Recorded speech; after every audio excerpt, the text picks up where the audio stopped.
Alright.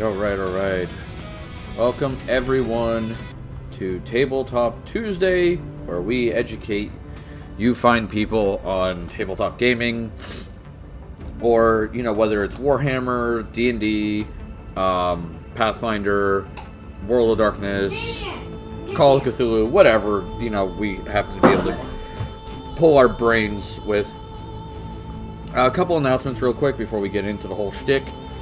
Announcement number 1 and 2, technically, are our sponsors. They're down below. It's Shockbite Gaming Servers. If you use the link down below, basically I get some money. I get a little bit of cash, and it helps me out. Their servers start at $2.50 a month. They go up from there, and that's in US dollars. And they have like a bunch of games they do streaming services for. I mean, it's what we run our public Minecraft server off of. Which, by the way, that's still available for everybody if they're ever interested. The second sponsor is W Energy Drinks.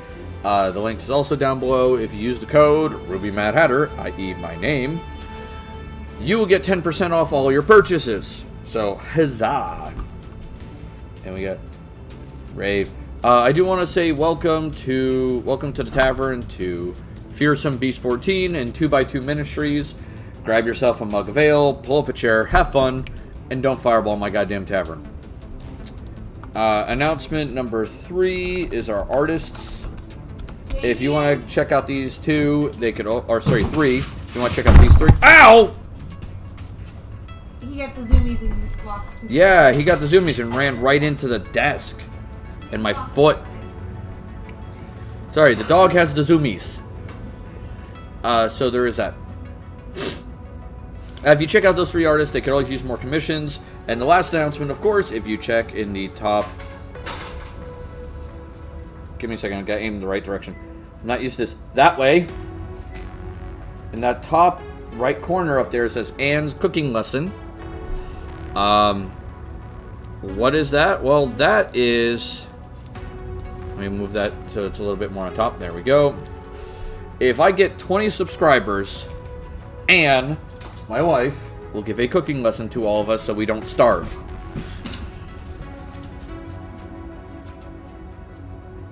Alright, so because it's Tabletop Tuesday, I of course have my partner in crime, CandidGamera. Oh, hello. Yeah, I gotta turn down my game. Make sure that it's not that loud. Let's try turning it down to 20. There we go. It still should be hearable, but not craziness.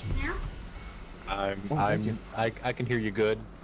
Yeah, it's just... What are you getting into? My wife just made egg rolls. Damien, no, you don't go after people's shoes. Alright, so let me get to the game screen on, so that was like...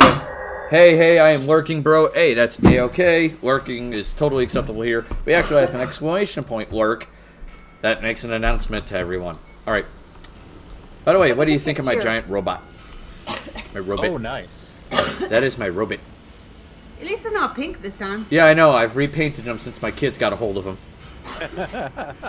They were all like these weird Technicolor neon colors. Mm-hmm. It looked like my robots came out of a bad 80s cartoon. Or a good one. Or a good one, possibly. I don't know. But this is the one I use. This is called the Cyclops, and it's a 90-ton robot. Nice. There's the Stalker, the Marauder, and I think this is a Zeus. If memory serves. Alright. Letting those cool down for a bit. Excuse me while I choke on my lungs. Alright. So last time we had Tabletop Tuesday, we discussed Warhammer 40k. There's a method to my madness when I did that. All right, I want to point that out. Hey Luna, how's it going? Hi. And that is, we've been talking a lot about D&D and Pathfinder recently, so I wanted to give some examples of how to mix and match games and game systems. How are you doing? I'm doing okay. Just found out today that I'm going to have to work more than likely 12 hours Saturday. Thank you for the check-in, Luna. It's 12 hours on top of my normal 37.5 work hour shift. For the week. So it's like, shit, man. And it's all outside. The whole work shift is outside. With the one downside that they give us a lunch ticket to help us, get lunch. How are we supposed to get it? But here's the problem. The lunch is provided by Sodexo. For those of you who are not in my local area, Sodexo is a company that's hired to do like lunch services and stuff. They have served raw chicken to people. Their drink machine had mold behind it. Yeah, And in it. it. It is a terrible company. I have one of my friends works for WVU Dining Services, and Sodexo has the contract to administrate those. No. But They he's decided they were worked just no longer long going enough. to serve chicken in the cafeteria. He's worked there long enough that he actually got to stay on as a WVU employee. I bet you he's at least appreciative of that. He is, except for the fact that he usually ends up working a very understaffed lunch area because all the Sodexo people keep quitting. Hopefully this is still good. Yeah. Kenny, do you think this is still good? Yeah, that's still good. Okay. My dinner. Yeah. Anne was asking if our wonton soup was still good. Smell it real quick, just to be certain, but I think it should be fine. If not... It smells, it's just starting to go sour. Oh. Oh, that's shitty. Her wonton soup went bad. Bummer. It was just going bad, so I'm sorry, hon. Well, I kind of figured. I'm sorry. Oh well. I can make myself other food. Okay. So... Not the ends of the world. This is true. So we wanted to discuss examples of good and bad when it came to mixing and matching games. Like, I have a bad example, and then I have at least one good example. It is not just a bad example. Pop- It is a catastrophic example. Of Fair enough. one One really bad example, and then I have two good examples. One of them, Gamera was actually involved in. Right, and I was going to say, let's clear up what kind of mashups that we're talking here, because I've seen a lot of people do mashups that are like, yeah, it's a lot of played convention games, like it's Call of Cthulhu, but with the Scooby Gang. Yeah. That's not exactly what you're talking about here. Yeah, we're talking about more long-term things, or you're inputting for like a story beat in a long-term campaign, information from another source, whether it's a book, a movie, a show, or another video game, or another tabletop game. Or the other mashup we're talking about is mixing two gaming systems together and the result thereof. You can do it well. It is All right. doable. It is doable, all right? And I'll give you... what do you think we should go with first? One of the bad examples or one of the good examples? I mean, I always say start off splashy, something bad. Okay. So, the bad example that I have. And you can give yours when I'm done. Fair enough? Okay. If you have one. With the amount of experience we've both have, I figure we at least have one horror story. All right. Possible. If possible. Let me see what's here. So, with that being said, the story I have in mind is someone decided to combine the game systems of Exalted, which is, the best way to describe Exalted is, if you ever watch those kung fu movies, where, like, people are, like, jumping on water, like, dancing across the water, fighting in the clouds, all that crazy kung fu movie shit. It's essentially that in a tabletop game. Damien. Shh. Alright. So both the really bad kung fu movies and like the really good ones, depending on if you like campiness. Sure. So there is that. Now, with that being said, that's Exalted, alright? Then it combines that with Scion, which if you've ever watched, like, say, Percy Jackson That's and Lightning Thief, that's Scion. You are the child of a god. It doesn't necessarily have to be the Greek gods. It could be Egyptian. It could be the voodoo pantheon. It can be Celtic. There's Chinese. There's Japanese. There's Even Norse. the U.S. has its own pantheon. Yeah, even the United States has its own pantheon, like my wife said. Where you could be a scion of Uncle Sam, because Uncle Sam wants you. Or Betty Ross. And all kinds of fun shit.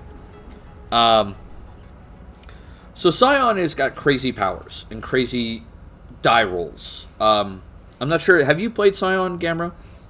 I have owned it. I've read it. I have never had the opportunity to play it. I know you've played Aberrant. I have, yes. Like Aberrant. It's like Aberrant instead of replace superpowers with god powers. Yeah. And the die rolls get about just as crazy. If not worse. Yeah, in some cases worse. Arete can make them worse. Yeah, there's one god power called Arete, which is the Greek pantheon. And the whole power of how it works is you pay nothing for it when you use it. You can either But it rerolls or you get a dice. bunch of free rerolls, or you get an enormous die pool. And when I mean die pool, like you have Arete, what, 5? Something like that. Yeah, her character has Arete 5 in the Silent game we're playing. She has plus 11 dice to marksmanship. Or 5 rerolls. Or 5 free rerolls. Yeah. So Either or. I tend to take the dice. Yeah, it gets kind of redonkulous. She's usually... I'm rolling 20 plus dice when I fire Hi, my gun. yes, I see you. You want this. Ready? When I fire my rifle, I am rolling 20 plus d10s. Yeah. Either way, so we had a DM, or 2 DMs to be precise, combine the two in a world. Alright? This went... Neither of which knew Scion well. Yeah, neither of them knew Scion very well. And it didn't seem like they knew Exalted all that great either. Because there were players running around doing 120 ag a round. Most human have 7. Yeah, most human beings have 7 health levels, period. Aggravated damage is supposed to be like nuclear bombs and shit. Yeah. And they're running around doing 120 of it. Yep. Which is ridiculous. That is that is dumb and ridiculous as hell. I broke this game not by basically going for damage. I went for damage absorption. Mm-hmm. And because they gave me Guardian and water, I stood next to an ocean and was absorbing all that 120 ag from each one of their characters, reducing it down to 1 damage for the whole round, and then soaking the damage. Yeah. They couldn't actually hurt my character. Yep. And I was absorbing water to restore my energy every round, and that was one action I did. And then I got a second action, which was hit him with my sword. Yeah. And I was only doing like 1 or 2 damage a hit to them, past their soak. Yeah. So it was adding up over time. But they couldn't hurt you permanently. But they could never hurt me. And eventually they forcibly retired my character and all that jazz. Yeah. But They didn't like what I did. the reason, we're not going to go into the whole story. We're giving an example why it's broken. The fact that they did that much damage, and I could stop that much damage, is bad. Yeah. And it should be said that Exalted and Scion are both should not pretty have been broken by doable. themselves. Yeah. And combining them made it worse. Yes, you've multiplied your problem. That's what gave me the ability to use Hey, Kev, thank you for the check-in. I'm doing all right, buddy. Man, it's dark on this planet. So, it was not very well done, and both DMs did not really think about mixing them. Now, if I'm going to say that you want to mix systems, You have to know both systems. yeah, you have to know both systems really well, because if you don't, you're going to run into that problem. Well, that is yeah, one of the things that I was going to talk about briefly is that when you're talking about mixing rules from one game and another, one, you are essentially doing mega house rules on a scale that most GMs will never attempt, and you need to be very sure that you know both systems. And I say this as someone who knows a lot of systems very well. I generally don't do this. Neither do I. There's a lot of ways this can go wrong. It's like just the unexpected interactions of the two rule systems. I'll give you one example where the system itself all came from the same game, technically, but mixing them created horrifying and hilarious effects. Our WOD game. Yeah. All right? Yeah. World of Darkness is an overarching world. It has vampires, it has werewolves, it has mages, which are guys who bend reality and make it its bitch. And then every now and then the bitch slaps you back. There were dead people called geists. There are hunters, normal people with weird, crazy shit that deal with this monstrous shit. So all in all, it is a well-designed world. And the story makes sense that they all are there. But the systems for each subsection of game are not well designed to interact. No, they like to sell you on the idea of, oh yeah, you can put a vampire in your werewolf game, or a werewolf in your vampire game. Nope. The fact is, a werewolf will mulch a vampire. Like, let me give you an idea of how bad it is. Hi, buddy. You need to chill. How you doing? Mwah. All right. I know you want attention, dog. God damn. Right? All right. Here's the thing with White Wolf, and you gotta take this into account if you're ever considering White Wolf. A single vampire could take on 5 humans. Usually. Yeah. Unless the human's well prepared. Yeah. Shush. Damien, chill. Buddy. Yeah, see, Doggo wants attention. I am making food. I will be here to help. Yeah, no, you take your time. You're making food, hon. That's okay. I could scratch the dog. All right. So, a single vampire can take on 5 werewolves. A single vampire can take on 5 humans. A single werewolf can take on 10 vampires. Yeah, again, depends on the vampires, depends on the wolf, but yeah. Yeah, usually it's they could do it. Hey, dog, come here. I just moved the camera so they could see you. Come here. Okay, guess not. Hey, buddy. There you go. There's the puppy. Yeah, no, werewolves are, in White Wolf, they use this term, and I love this term. They're 9 foot tall, hairy balls of hurt me. Alright. A werewolf in war form is a full-on walking tank. Yeah. Capable of literally picking up most of a car and using it like a friggin' weapon. Hey, chill out. So that's a werewolf. A single mage, especially if he's well prepared, can take on hundreds of werewolves.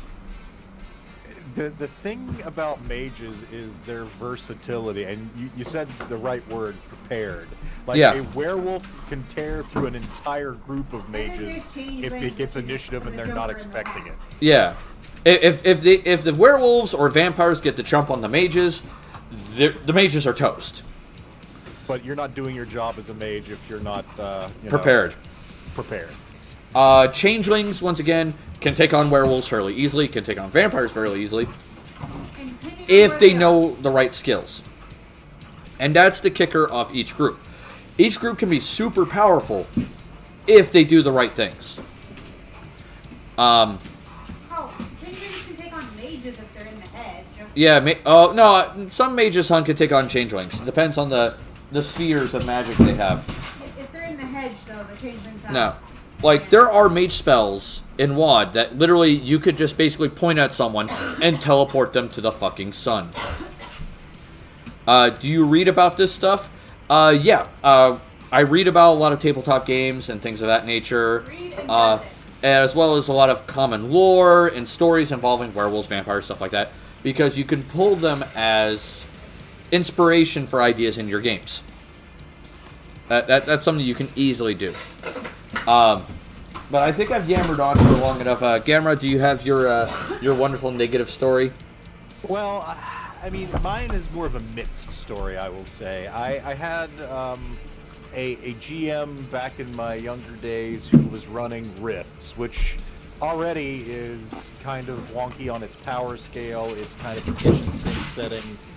You can do anything in Rifts, but this GM was also a big fan of classic Dungeons and Dragons, so he ported over a lot of things from Dungeons and Dragons to Rifts, including spells and characters and settings and artifacts.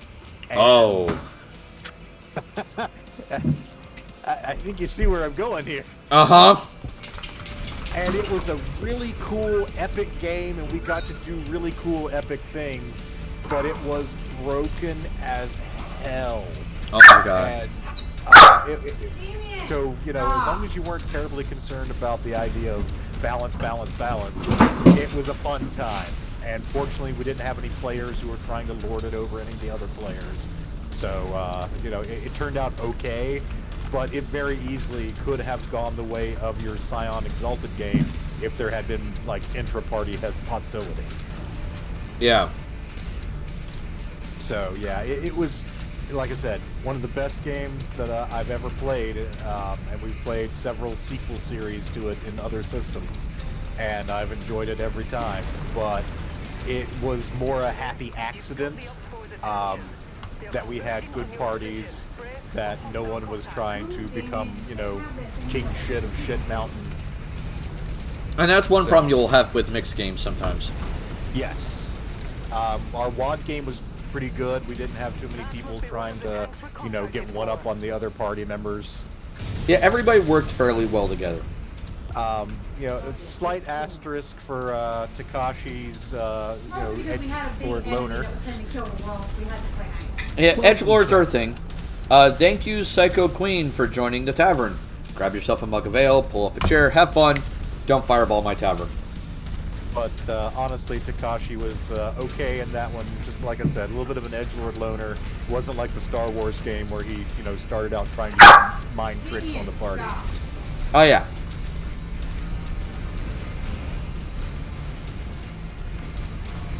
Yeah, I didn't have to have a kill plan for his character in the WAD game. Unlike the Star Wars game. Yeah.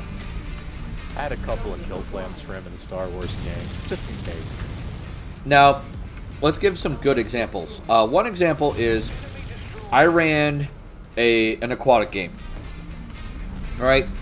So when I say aquatic, I'm talking about like sailing, piracy, you know, that kind of thing. Very Pirates of the Caribbean. Sure. Alright? It was fun. Well, and it was fun, and we've never gotten to finish it, but hey, we're going to keep trying. We swear it's one of those cursed games. Now, the thing I incorporated into it was the reason why I wanted to discuss Warhammer 40k. I included the Warhammer 40k orcs. Okay. They were running a vessel on their own, and now they didn't have the crazy, you know, I make what I believe reality. Right. But their mentality was what I used. Right. So, like, they're very like, what? Let's get them. It's humies. You know, kind of stuff. Mm-hmm. And like, the players loved them because they're like, they were constantly funny and jokey. Especially when they got hold of cannons. Blinking goblin. And so they made a lighting stick that was a torch at the end of it being held by a goblin. And they refer to it as the lighting goblin. Yes. That's what grots are for. Yep.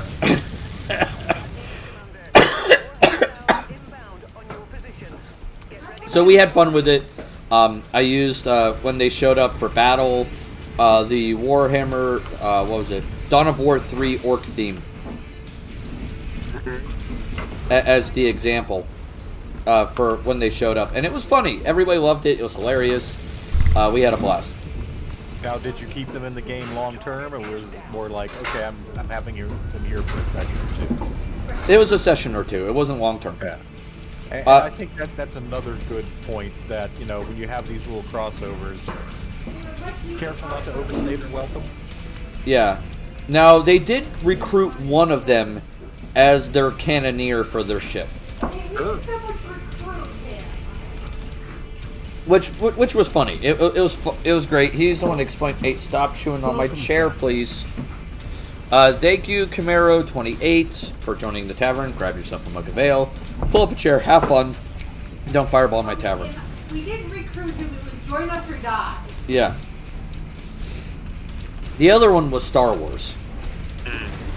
All right, and that was I think they were called not the ricotta. The diseased, not the ricotta, the diseased ones, the rat ghouls. Oh yeah. So I incorporated rat ghouls into the game, which are already in Star Wars, but then I gave them something that was smart controlling them, and that was the Grave Mind from Halo. This is what our opinion of that was. This is what everybody in your game's opinion of that was. Trying to deal with it. Not much, Camaro. Everything's fine. How are you doing, my friend? We all hated Gravemind. Yeah, everybody who knew what Gravemind was basically freaked the fuck out. And then we glassed the planet. Yeah, the planet got glassed. We called it a day and just went, fuck this. Fuck this shit. We didn't have much of a choice there with as important Yeah. as it was in the planet. The person who had possibly the best reaction out of everybody was Mike. Because, like, you didn't know what they were.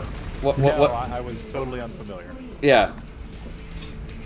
So, like, there was nothing there that for you to, like, freak out about. You're like, okay, it's some creepy, great, dead body hive mind thing. Yeah. No. And so you're like, whatever. But when we told Mike, who had played Halo extensively, he freaked out. Like, his eyes went as big as dinner plates. Kind of freaked out. And we survived. Yeah, he's like, how are we all not dead? We agreed to take something off planet. That we immediately then, as soon as we got away from the planet, launched it into a sun. Yeah. Man, it was funny as hell. How's the game going? Oh, it's going alright. Just stomping around, killing things while talking about mixing and matching games. So, on a related note, you mentioned the Warhammer Orcs. I have also used them in a game. One of the games that I run kind of irregularly is a silly superhero game that is sort of inspired by, if you've seen Mystery Men. There are other fun, silly superhero contexts, but Mystery Men is the one that I think of most readily. And so it's a team of misfit superheroes with silly powers who are just desperately trying to defend Florida from all manner of threats. And I had basically a dimensional rift opened up and dumped a bunch of orcs on one of the beaches in Florida. Hey, sorry. Hey, Luna, you have a good night. All right, you rest well. Except that instead of being there to fight, they had picked up some stuff from the local culture, and they were there to surf. Had to beat the orcs in surfing contests. That sounds so very orc. Did one of them have a red board that went faster? Of course, the big orc kahuna. The orc kahuna. Oh god. Hey Frank. Is that a twinkle? I'm not sure what you mean by twinkle. Camaro. Not like a twinkle mech? Is that a mech type? No. Not that I know of. Yeah, me neither.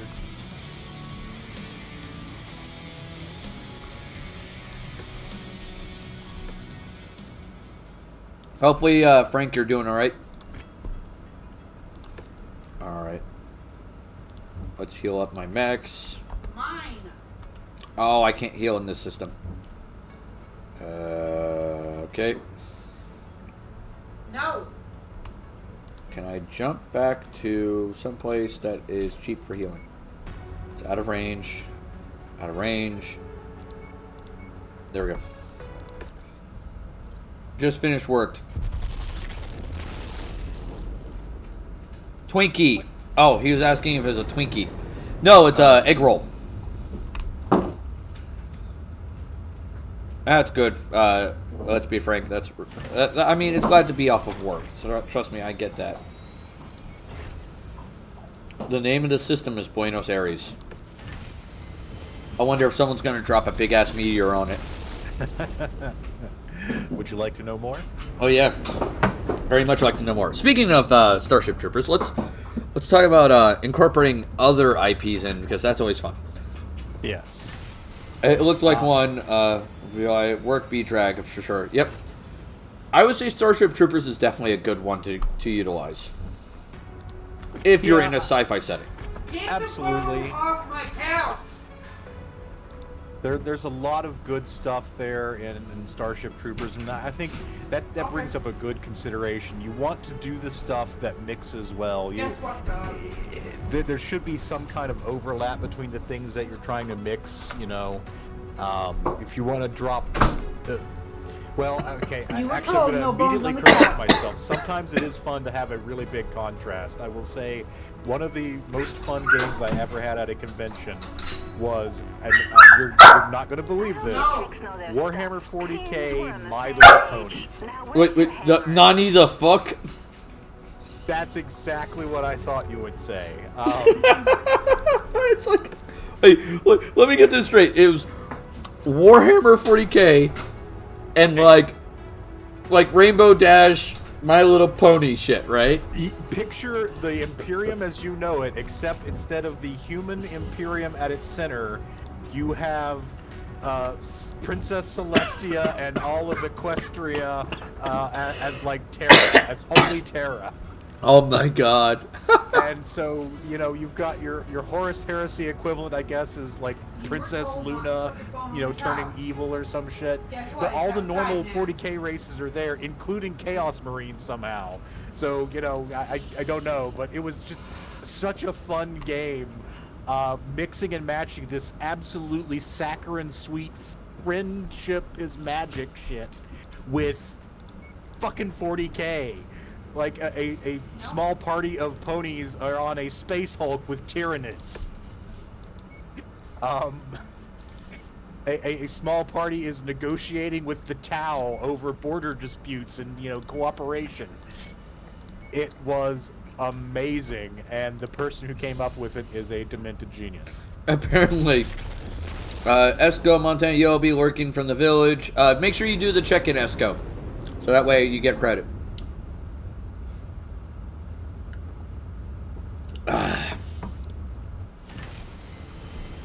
Yeah, that sounds very demented. Like, what the fuck? That's probably the most, like, what the hell, how did you put these together thing I've ever done at a convention game. I've seen a lot of Call of Cthulhu mashups for years. That was the only kind of Call of Cthulhu game that I would play. I would do Call of Cthulhu Scooby-Doo, which again, tonal, you know, that's a mismatch, but you've got the mystery investigation. All right. Give me 1 second. Thank you, Esco, for joining the tavern. Grab yourself a mug of ale, pull up a chair, have fun. Don't fireball my damn tavern. Another fun one was Call of Cthulhu Ghostbusters. You know, deep ones are a lot less scary when you've got a proton accelerator on your back. Yeah, I was gonna say, goddamn. Time for some fish sticks. But I think probably my favorite out of all of them, in terms of mashups, was, again, tonally completely miles apart, but at least plausible together in that we were playing Castle Ravenloft, the classic, you know, Strahd von Zarevich module, but with the characters of the Slayers anime, which was just perfectly ridiculous in every way. Have you seen Slayers? I've seen some episodes of it, so I understand the tonal difference. That's like, damn. Yes. Needless to say, for those who are fans of Slayers, Castle Ravenloft did not survive the module thanks to Lena Inverse and her Dragon Slave spells. I was gonna say, like, Jesus Christ. That's some kooky fucking shit. I'm trying to think of other fun one-shot mashups. Oh, I did one, I think it was called Lawfully Blonde, I believe, was the title, and basically the concept was you're a D&D adventuring party, but you're also sorority mean girls. And that was a blast of just, playing these catty characters that are, kind of undermining each other while still working for a common purpose in a D&D. Frank is going nuts with the emotes, and I'm finding it hilarious too. While you're talking, because you're like, you did the whole catty emotes, and it's just a little dabbing dance person going back and forth. I was like, oh god, that is so fucking like cursed. No. No, you're not getting your bone back because you couldn't listen. I'm not getting you your bone, dog. You're gonna learn. Damien. Alright, so I could do these for money, primarily, because there's no mechs here that are really worth it. But, I guess I could do that. No. I mean, good gods, there's some crazy shit out there. Yeah. One of the things I look for when I go to conventions is that kind of, wacky game. Yeah, because there's always one around. Yeah. And I think that mashups make great one-shots, limited engagements. Doing a longer-term one is, of course, challenging. Like you said, with the WAD game, we had some balance challenges, but since it wasn't amongst the party, fighting, it was okay. Yeah, we had your character who could see for literally miles through walls.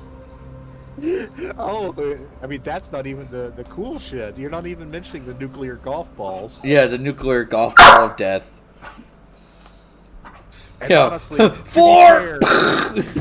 to be fair, all of the shit I did was dependent solely on the mage shit, which has some interestingly written loopholes in it.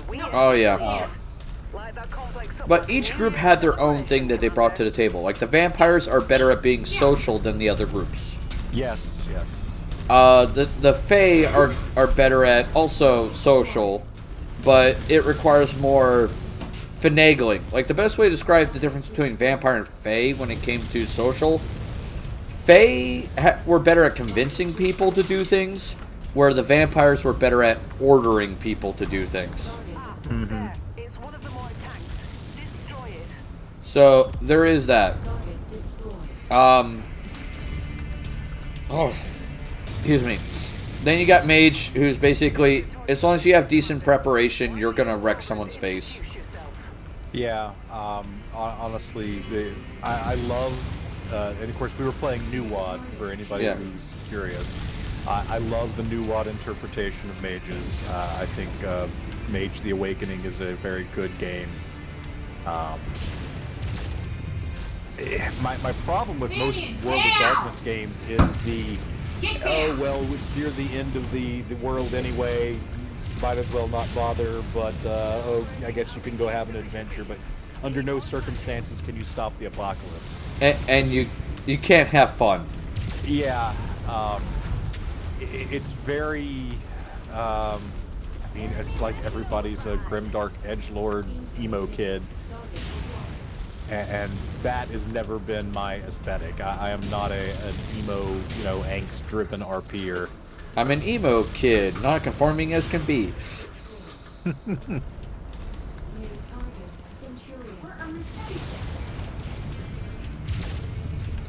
on, plants spread. Oh, God. Okay, hi, guys. But yeah, I've done a lot of one-shots. I'm trying to think of other mashups that I've seen people do. I will occasionally borrow something for like a session or two, just, take some inspiration from here or there.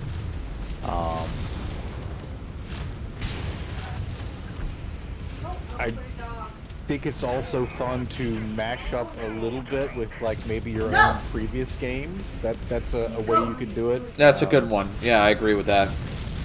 If you have a long-running group and you've finished a campaign and a couple years later you might have played 2 or 3 campaigns, putting in some little references, even just names and things to the old campaigns, but you can go farther with it if appropriate. I have done many superhero type campaigns, and so that gives me the opportunity to throw in some things from previous superhero games, because traveling to different universes is a thing in superhero comics. Oh yeah, that happens all the time. I've used the Doctor from Doctor Who in a game more than once, at least once, just because I really like the character of the Doctor. Oh yeah, he's a well-written character. What else have I done? No, baby. You always got to be mindful of what tone you're going for. You know, I will caution you against, like, oh, hey, I'm playing Call of Cthulhu, but I really want to put in SpongeBob SquarePants. Like, why? It's like, if you're doing that as a one-shot, okay, points for hilarity, that's amazing. If you're doing that in your campaign, no one is going to take the horror in the campaign seriously after that point. Yeah. So, yeah. Oh Yeah. god, is Patrick some kind of horrible eldritch thing? Probably. That wouldn't shock me, to be brutally honest.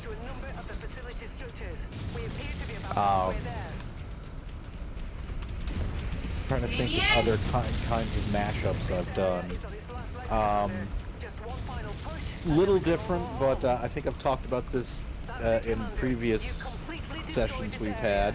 I did a flashback in one game that I was running, and I brought in completely different mechanics for that flashback. Like, I had pre-generated characters, and we just used a completely different role-playing system to give players kind of a sense of, this is not our usual thing, and that kind of enhanced it. It wasn't really a crossover, but kind of just a little, I guess, sidestep. Yeah. He had a stick or something, hon.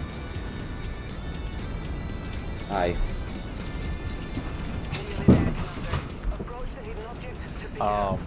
But yeah, I mean, once again, it really depends on how you mix and match it. If you're going to mix and match systems, know both systems exceptionally well. Yes, I cannot stress that enough. If you're going to mix and match rules, you got to be prepared. One, by knowing both rule sets. Two, expect one of your players to come up with something you didn't see, so you're going to need to be ready to address some kind of broken combination. Oh yeah. And if you're incorporating any other IPs, it's okay to do something. The Bullet Fam. Thank you, Lizzie.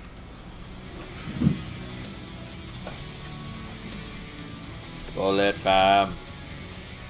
What was I gonna say?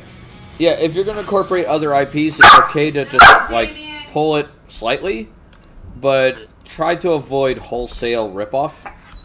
Damien?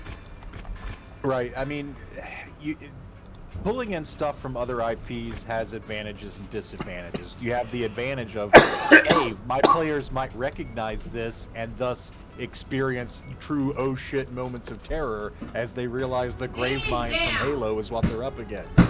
Yeah. On the other hand, you might do that and they go, oh, this is the grave mine from Halo, and so it undercuts their enjoyment. You know, it's... You have upsides and downsides possible. Yeah, you have to be careful. But I've rarely incorporated something that didn't work out very well. If that makes sense. Mm-hmm. Like, the Orcs was a great addition, and let's be brutally honest, if you ever need a comic break in your game without breaking the game entirely, the 40k Orcs are a hilarious addition. Absolutely, yeah. And you don't even have to give them all their 40k Orc powers, just the mindset works. Yeah. Even if their belief, like, in 40k the color red makes you go faster, you don't have to make that a thing in your world. You just make the Orcs believe that it is. Absolutely. And that's okay. Because then you have to just explain, well, why do they believe it works when it doesn't? It's like, oh, it just happens to be this Orc is very, very fast. Yeah. Hi, puppy. I will say again, crossing over with your own stuff will give your long-term players a bit of a thrill, but the downside to that is your newer players may not have the connection to that material. So there are upsides and downsides. The best kind of crossovers are going to be the short-term ones where it's like, well, if there's an imbalanced implication or somebody's not enjoying it as much as the others, at least it's not hanging around for a long time. But the longer term ones, you do have to be careful with the rules because, yeah, I will say that broken shit can happen. Oh yeah. All right. Speaking of IPs, all right. There are some IPs I like to prefer to pull from because of story beats or gameplay elements or whatever. Do you have any in particular that you use that you go to, like, or your go-to? We've discussed the orcs from 40K, and you mentioned Doctor Who. Yes, I really. It depends, of course, on the genre what I'm playing. So, like, if I'm doing standard fantasy type stuff, I'm most likely to borrow from other fantasy sources. I might borrow inspiration, like, cities or other things from, like, the Forgotten Realms setting, which I'm very partial to. I might reference my own previous campaigns, but I'd have to say that in terms of fantasy, you can't go wrong with, like, your Tolkien-esque references, your classics, really. If you play a game with me long enough, or if you play in enough campaigns with me, you're also always going to get a King Arthur reference sooner or later. Oh yeah. The Arthurian mythology is a big thing with me. I will say that I've played with a GM who every game he runs, no matter what genre it is, at some point you will have an encounter with elements of the Cthulhu mythos, because that is his favorite thing, and he works it into everything. Which is both good and bad. Exactly. I cannot tell you the number of characters I've had visit the legendary Library of Seleno, which is basically the super library of the Migos, and it is kind of silly how often it has happened. It's like, oh hey, okay. oh hey, I know subsection B here. It's okay. Like, oh yeah, this again. Oh no, not again. Oh no, not again. Yes. Yeah. Quite. I have incorporated Hitchhiker's Guide to the Galaxy in one game. It was a sci-fi game. Nice. It was mostly the reference and the giant computer they set up to answer the question of life. Or deep thought. Yeah. It didn't give quite the same answer, but Sure. it was enough. Like, the reference was there and the players got it, and they thought it was hilarious. Absolutely. Yeah, Hitchhiker's Guide is a fun one. Target acquired. Target destroyed. So there is that. I'm trying to think of other things I've incorporated. I've used Halo. I've used Doom. Sure. I had a Conquest Paladin in one of my games, and the demons and everything treated him in reverence in the same way that the Doomslayer got treated. So it was just like, oh god, it's him. And like they even had like legends and lores of him. Because I pulled the quote from Doom just to mess with him. And he had never played Doom. Yeah. So it was like, all of a sudden he read this little demon text. It was like, on the first day, on the first hour, when the shadows first lengthened, he existed. The Slayer. And he's like, who the hell is this? Like, because at first he asked, like, who the hell is this Slayer guy? Because it was text at first. And then they kept examining the temple, and then they found a picture of him in the temple, like a very like rough carving picture of him. And he's like, wait a minute, what? Nice. It's like, what the fuck just happened? It's like, is this why the demons keep shitting themselves every time I come into a room? Yep. It's like, yep. Well, one of them had a seer, and the seer foresaw your existence, and that they should literally panic at that point. Nice. And it worked out great. Like, the player kind of enjoyed it for a bit. It's sad that the game fell apart. As games so often do. Ow. Well, that's a lot of missiles.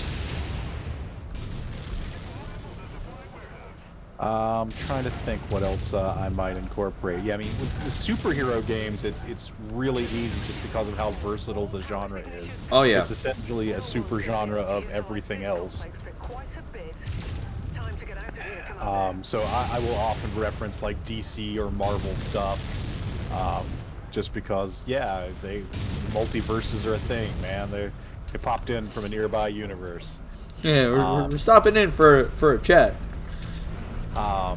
Yeah, I had a Legion of Superheroes game set in the DC universe, but I had a session where they ended up fighting against some villains from the Wildstorm comic universe. Ooh. Just because comic book stuff just plays so nicely with all the other comic book stuff. Yeah, it's really rare that a comic book like stuff will not play nice with each other. Yeah. Aliens, you alluded to Aliens via Spaceballs with the oh no, not again. Yeah. The Xenomorph is a perfect kind of enemy, and even if you're not doing straight up, this is a Xenomorph, you can do some pretty cool stuff with a Xenomorph-like character.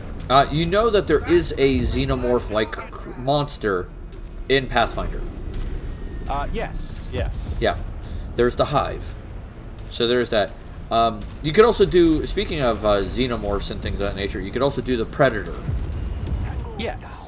Just replace the high-tech stuff with magical gear. Well, honestly, I mean, D&D does have a weird little tradition of occasionally throwing in high-tech stuff. Expedition to the Barrier Peaks. Oh, yeah. So, as long as you don't mind the possibility that one of your characters might get a hold of a laser pistol, you could just straight up do it tech style. Yeah. Oh, like, the reason why I said use magic items is, the game I ran, I changed up all of his items to be magical items from Pathfinder. Sure. And worked it in a way that it fit the rules and wasn't unusual. Right, but I mean, even Pathfinder has, like, the technology guy. Oh, yeah. The big one for me, though, like, I did with them is I made them a devil. Okay, sure. Instead of an alien. It was just a straight-up devil. And that brings me actually right to another one. The Chitons were expanded on by Pathfinder. Oh, yeah. And basically, they're Hellraisers. Pretty much. Welcome to Hellraiser. Yeah. So you can incorporate Hellraiser into your Pathfinder game very easily. Nightmare on Elm Street is another good one you can easily throw in. Sure. Now, horror games almost... the thing I love about a long-term horror game, which is kind of a feat in and of itself, because horror games tend to be very deadly, is you can reference so many other works of fiction, because... Oh, yeah. You know, it's not like you're going to fight Frankensteins every week. Buffy the Vampire Slayer didn't fight vampires literally every week, because that would get tiresome. Oh, yeah. So you can bring in your favorite horror monsters, your Freddys, your Jasons, your creatures from the Black Lagoon if you're in more of a classic mode. I just ran Call of Cthulhu this last weekend, and the primary enemies that the party were fighting were waxmen, like animated living wax. Oh. They made horrible gurgling noises as they tried to talk because they had once been living things transformed into these essentially wax duplicates. and they were suitably creepy, hard to Welcome, hurt. traveler. But yeah, it's kind of a long tradition of strange waxen monsters and animated wax figures. So yeah, horror is great for that because horror, by its very nature, tends to be episodic, so you can incorporate all kinds of stuff. Oh yeah, and it works out great often. Yeah. And everybody has something different that they're scared of. Mm-hmm. Oh, excuse me. Oh, Why? yes. Why can't I target this guy?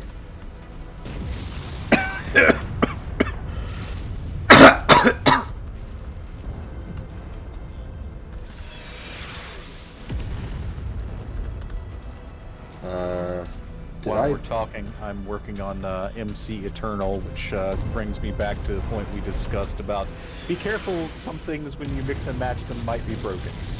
Yeah.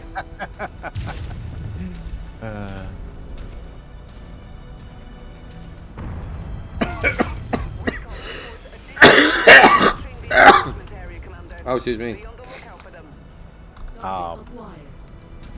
But yeah, going back to I guess the balance question is, sometimes it's not even necessarily a rules interaction, but like if you're in a context where your best ranged weapons are like bows and crossbows, and someone's got an actual gun, you got to be ready for that person to wreck some face. Oh yeah. And that's why the gunslinger type rules and gun rules for Pathfinder, I think, have been tweaked quite a little bit to make them at least not terribly broken. But like those are not modern firearms; those are old style firearms. Yeah, those are muskets and shit. Yeah. I've seen a lot of stories of people online that will bring in like I'm essentially a Warhammer Space Marine in a fantasy context. I'm like, and that's broken. Like hella broken. Yeah. So that is a concern. Make sure that you don't let one of your players access the cool, shiny, weird shit and lock out the other players. Yeah, definitely. Using them as NPCs or as enemies is easy. Trying to incorporate some of this mashup abilities for PCs, like in your Scion game, that is more challenging. I'm trying to think if I've had any other really, really fun mashups.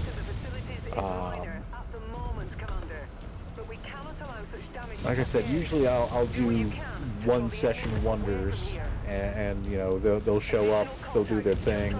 Oh, gosh, I have run like modern supernatural investigation type games several times, so that's a fun kind of context to bring in shit like Men in Black. Oh yeah. Supernatural, like the TV show Supernatural. Just borrow things from those elements because they already kind of fit together, and you're not even stretching things that far. Yeah. The less you have to stretch, the better. Yeah. That is the main thing I think we should definitely point out is like, if you don't have to stretch that much, then you're doing okay. But as soon as you have to start like really pushing it, then you're gonna have a very bad day. The other thing that I will suggest is just a little bit of advice is if you, from the jump, like you want to run a mashup game, it's like I want it to be this plus this with elements of this. I want to run Pokemon Vampire Slayer, Pokemon Vampire Slayers. Cool. Pick a system that already does both well. Don't get the Buffy RPG and a Pokemon RPG and try and, smash the books together. It's gonna end badly. Pick a universal system that will do both, like Savage Worlds or, God help you, GURPS even. Okay, Esco, you have fun time lurking, man. Mutants and Masterminds or Champions, these are systems that are designed to pretty much do anything. They may not do it all equally well, but they'll do it in a roughly balanced fashion. Yeah. You just don't want to push... when you're a DM, you want to limit the amount of work you have to do because you're already doing a fuck ton of work. Yeah.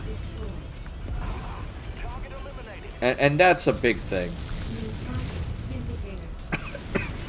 Yeah, don't essentially break your own balls. Yeah. One game, I love the game to death, though I notice it doesn't mix very well with anything else, is actually the Final Fantasy XIV. The way the story beats are and the elements and things of that nature, it just does not play nice when it comes to incorporating it into other games. Yeah, there was, I'm blanking on the name of it. I actually think I still own the books for it. There was a very pretty European-produced RPG some years ago that essentially was like Final Fantasy, the RPG. I've seen websites of it, yeah. Anima? It might be Anima. Anima Beyond Fantasy? Yeah, Anima Beyond Fantasy. That's exactly what I've used some of its artwork for characters. Yeah, and, you know, if I was going to run a Final Fantasy game, I'd probably start there. I do have a friend who has run it and run in it, and he says there are some, you know, broken bits, but, you know, I think I've seen worse. Yeah. It's good for what it is. There's actually a Final Fantasy RPG as well. Yeah. Is it good? Not really. Someone basically tried to write Final Fantasy into 5th ed. Okay. And it didn't go great. It was just like, oof. Wouldn't imagine that it would. Yeah, it was just like, oh, this was bad choice. Some of the classes work out alright, but like some of them are just very poorly done, like Red Mage. Red Mage is like, hi, do you want to do everything? Cool, let's go. I mean, to be fair, that is what a red mage does. Well, yes and no. Like, I'm just, yeah. In this case, they make them do moderately decent on combat. When it comes to physical combat, they're moderately decent on both black and white magic. Like, when you look at it in a video game sense, it makes sense, but when you look at it on a tabletop sense, it's not nearly as good. Because you quickly get the one character who's good at everything. Right. And that was the problem I saw with the system was you'll have that one player who is good at everything, including skills, because they're good at skills. Yeah. And why do they need a party at that point? Fair. It's just like, oh, it was brutal. Sneaky Big Taters, hey, happy Tuesday, lurk while I work. Have a great stream, Smurf Village off. Okay, no problem, you lurk away, my friend. One system I want to try is the Star Trek system. I haven't played it yet. It looks interesting from what I read. Yeah, Modifius's 2d20 system where if you fail a roll, you get like points of momentum that you can later spend to, you know, do better on another roll. I think it's a neat system. What was it that I read about them recently? Oh, they just lost the Conan license. Ouch. Well, I think it was up for renewal, and apparently the company that had the Conan board game license made a good pitch to the Conan license holders, and so they're like, yeah, okay, we're done with Modifius for now. We'll try you guys. So there's going to be a new Conan RPG. Ravenwolf, you have a great evening too. I appreciate the lurk. But we'll see how that turns out. Yeah, just because a new company got the license doesn't mean it's going to be bad. No. Now, in some cases, you get bad. Yeah. Like, there are not many tabletop systems I would say are outright just horrible. But there are a few that I'm usually more wary of. Such as? I know Call of Cthulhu is good, Oh yeah. but it's not the type of game for me because it's just way too deadly. And that's a fair criticism. And honestly, for years I would only play Call of Cthulhu at conventions, in like one-shots and silly contexts, because I'm not really a horror guy. That is not a genre that I enjoy, and I'm running a Call of Cthulhu campaign, which may seem odd. But what I really do enjoy about the game is the investigation. That's And true. The tension and investigation kind of make up for me not caring one way or another about the horror, and that made me look into it along with Seth Skorkowski's videos. And basically, there's a pulp Cthulhu variant, and you have more hit points. It's easier to retain your sanity, and yeah, if you play long enough, you'll probably die, but you're not gonna die. You're not gonna lose like barrels of characters every session either. So for me, I think if I'm going to run a Call of Cthulhu campaign at any point, it's always going to be Pulp Cthulhu, because like you say, the regular game's just too deadly for like a campaign. You don't want to be making up a new character every 2 sessions. Oh yeah, and that annoys the crap out of me. Oh, absolutely, yeah. I also don't think the Buffy tabletop system was any good. Cinematic Unisystem. It was such a heartbreaker because they had so many licenses at one point, and you had such fun games that you could mash up together, because I think the first one was C.J. Carell's Witchcraft game, and then you had Buffy and Angel, you had Army of Darkness, which, you know, playing Ash, holy shit. Yeah, but there were a couple others, but yeah, it was... One, it used a D10 plus modifier, so you have a very flat curve, and it's a small curve. yeah, Two, that you had hurts. the heroes versus the white hats. And the white hats were screwed. The white hats got more of the like plot points that you could spend to modify rolls and shit, which was nice, but it was still better to be a hero. Oh, by a large margin. Yeah. I played several Buffy campaigns over the years, and I enjoyed them, but yeah, there was definitely an imbalance. The games I was in were more narratively focused anyway, rather than like combat. So me playing Xander, I was fine. Yeah, where the games I played, the DM or ST or whatever they're called, they went combat focus, Yeah. and that's how I found the flaws in the system real quick. Yeah. It was just like, oh.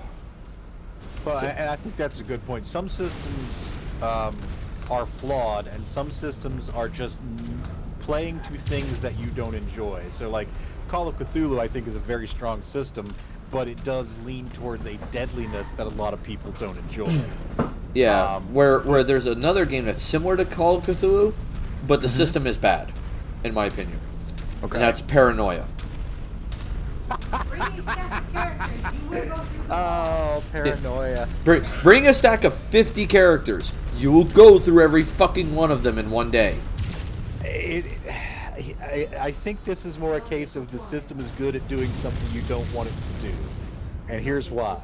Paranoia is a game about comedy death. It is a black comedy game where you're literally, you come with 6 clones because you are expected to die multiple times per adventure.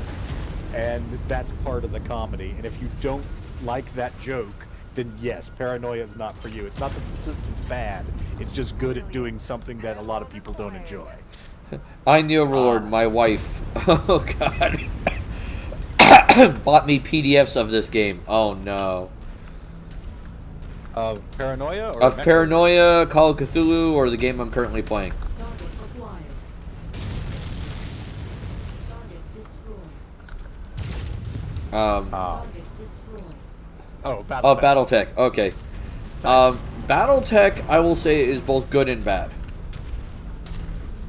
The reason why I say it's both good and bad is it requires a lot of knowledge of the game, as well as you need to have stupidly lucky rolls. And what I mean by that is, whenever you attack someone, you roll 2d6 to hit, essentially. Yeah. And if you roll double sixes, you get a headshot. Ah. If you get a headshot with the right gun, You win. you win. They're dead. There's no survival. Yep. Target destroyed. And the reason how I knew this was I was playing a Hunchback, which is a mech with a giant shoulder thing. Yep. In this case, I had what's called an AC-20. So what an AC-20 does is it does 20 damage when you hit something. Mm-hmm. But it has a very short range, and its rate of fire tends to be pretty slow. Alright. Hey, Yep. Kenny Ward Jr., what up? I'm doing alright, man. You? The problem is with an AC-20 is, well, the head can have, at max, and this is even with an assault mech, 15 HP? Yeah. Which means, as long as I get a headshot with the AC-20, you're dead. Yep. And that's not even a critical hit. God forbid if I get a critical hit and a headshot, you're dead. Like, Yeah, and I think that might be something they're doing intentionally to make the game like gritty and, you know, death is a real risk. I've seen other mech games do similar things, like in Mechton Zeta. If you hit somebody's fuel pod or their, fuel pod, the mech's probably done. They might survive. If you hit the pilot compartment, they're oh yeah. It's just in Mech War and BattleTech, it's just a little easy to get that headshot. I mean, boxcars on 2d6 is not that big a, it's 1 in 36 chance. Yeah. It's a 1 in 36 chance, but like, depending on what weapons you're using, you're rolling a lot of dice. Oh yeah, yeah. Because like, God forbid you're using a burst fire, like for example AC-10. That's 3 shots every time you take a round. Yeah. And all you gotta do is get 1 headshot, and you're taking out most people.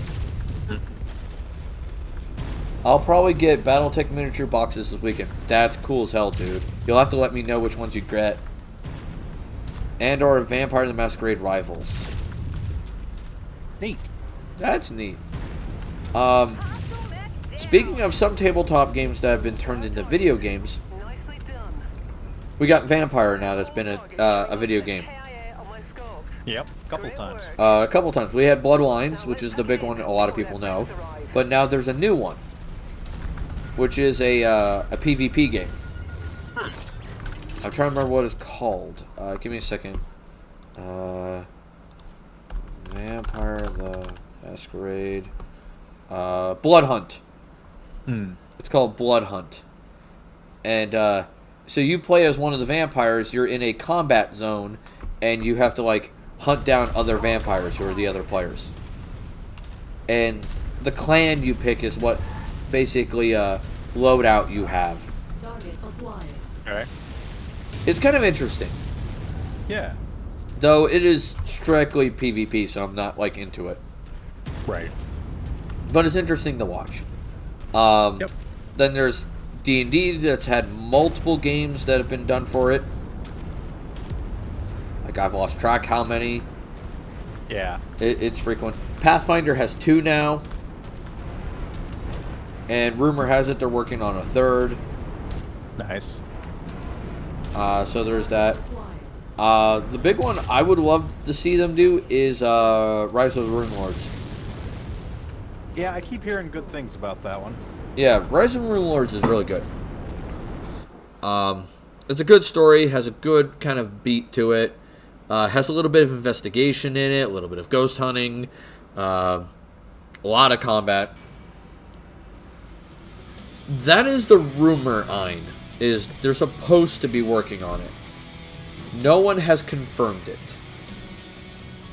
That is the problem I've run into, is it has not been confirmed if it is happening.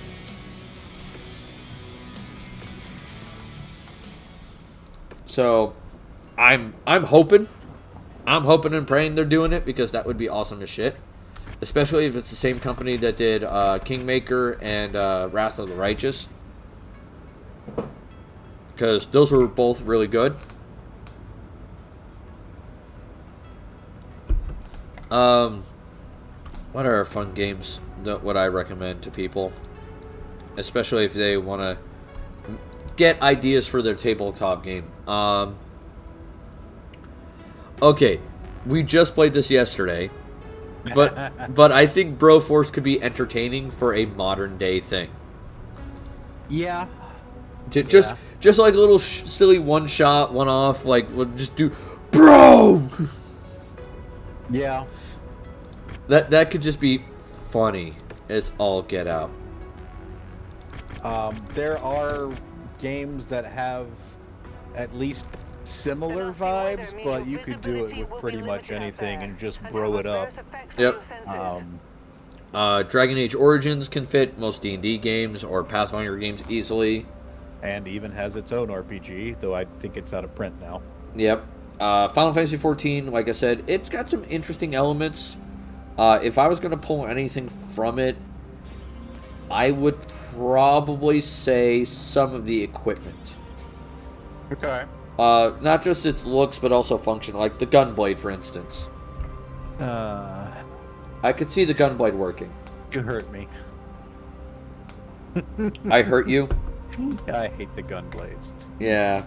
But I'm saying, like, they could work in a Pathfinder setting. They could. I would say their blast damage would have to be critical hits. Sure. That would make it balanced. Let's see what else. If you're in a sci-fi game, maybe Mech Warrior could work, depending on the game. I do like mecha games. I have had difficulty trying to get my group to play mecha games. Usually I'll have like 2 or 3 people who are like, yeah, sweet, mecha! And the rest of them are like, eh. No, I don't want it. No want. I'm like, but Gundam is awesome. God damn it! I'm like, fine, we'll play something else. Yeah, we'll play D&D for like the billionth time.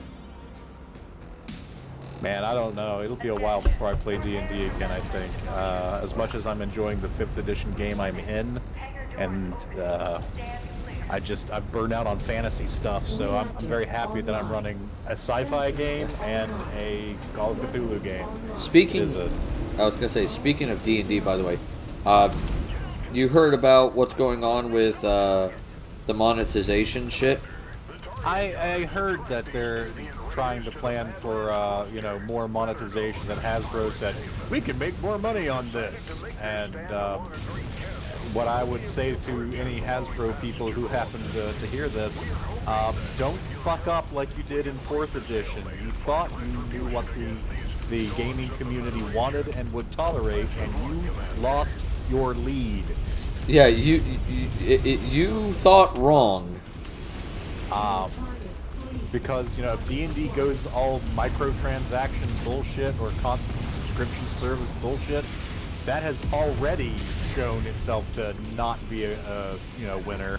And you're going to just push people right into the arms of games that don't do that shit, like Pathfinder. That's how Pathfinder came into existence in the first place. Yeah. So, yeah, I hope saner heads prevail, but...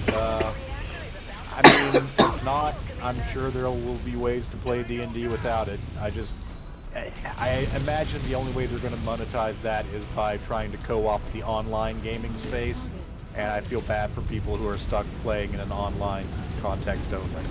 Yeah, I feel like they're really pushing for the their own virtual tabletop, and I feel like they're probably going to monetize the shit out of that, if anything. Yeah, it's quite possible. And that will just throw people into, like Roll20, Foundry, whatever. Like those will do really well. even if they don't have the license for D&D. Yeah. All that'll do is just make people, have to work a little harder to get it. Yep. Which, to be brutally honest, if they microtransaction too much, that may convince a lot of people that the effort's worth it. Yeah. Or like I said, just go to Pathfinder. Just go to Call of Cthulhu. Do something else. Yeah, anything else. And like, don't get me wrong, 5th Ed is not a terrible system. It's just, it is not so spectacular of a system that it can go microtransaction heavy and survive. Right. So there is that. Like, them also getting D&D Beyond. And I know people who use that a lot.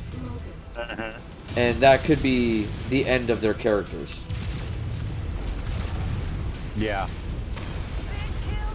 Because at that point, there's like, they don't have access to their character anymore. Because it's going to be microtransactions to death. Yep. If they go that route. So there is that. Yeah, I mean, there's a real opportunity there for Wizards and Hasbro to shoot themselves in the foot. So we'll just have to see if they do the dumb thing. I hope they don't. Like, that's my hope, is that they don't. Because the last thing we need is D&D to go back to essentially sleep. Yeah. Agreed. Because I feel like that's probably going to be what happens. Entirely possible. Oh, yeah. Man, they've changed the between lands in between versions. That's interesting. Angel Woman just lurking while I eat dinner. That's A-okay, Angel Woman. Lurks are totally fine. We appreciate lurks.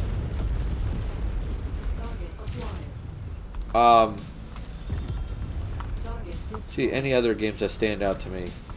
I mean, Star Trek gets its own system. Secret World of Legends might as well be called Cthulhu. Subnautica could be an interesting game if you built it to be like a survival game. So there was a game called Blue Planet back in the day that was essentially like ocean-going adventures. That's what comes to mind most readily for me when I think of Subnautica. Yeah. So, like, I'm fairly certain there's a system out there that works really well.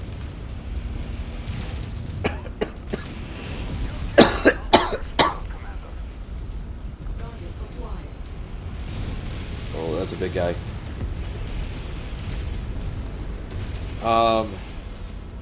I think other games that stand out.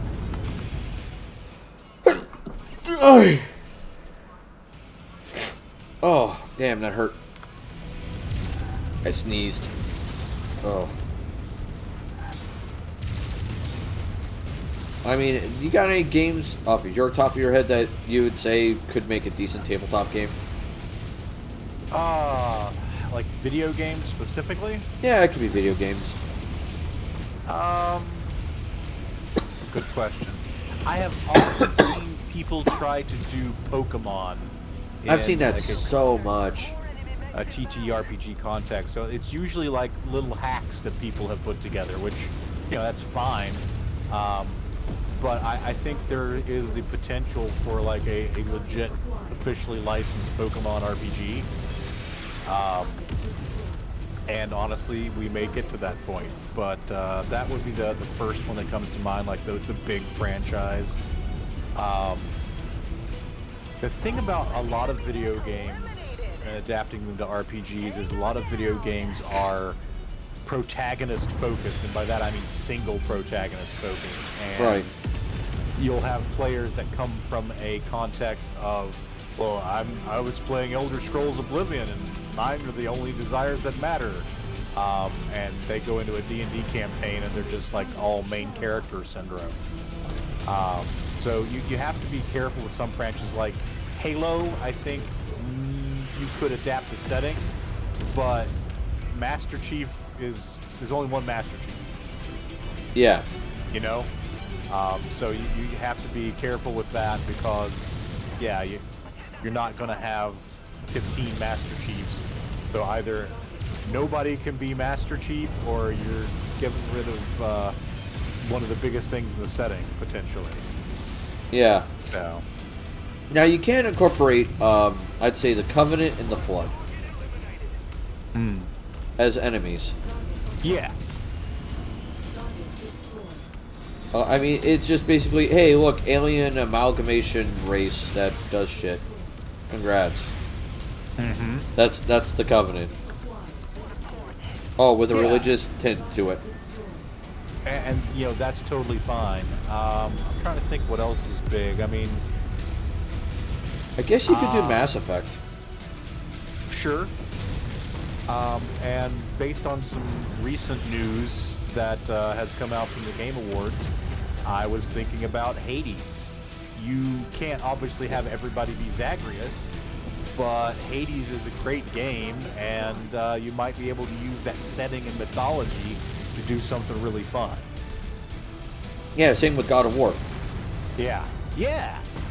Like, you know, not everybody can be Kratos, but you could do something with kind of this revision of classic Greek mythology and do something really fun with it.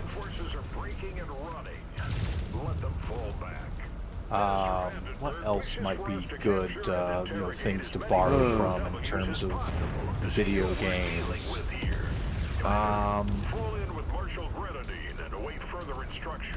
I mean, the classic franchise for me, the one that I have probably spent more time than any, and I've never really done like a big borrow from it, but there's a good chance that I will at some point.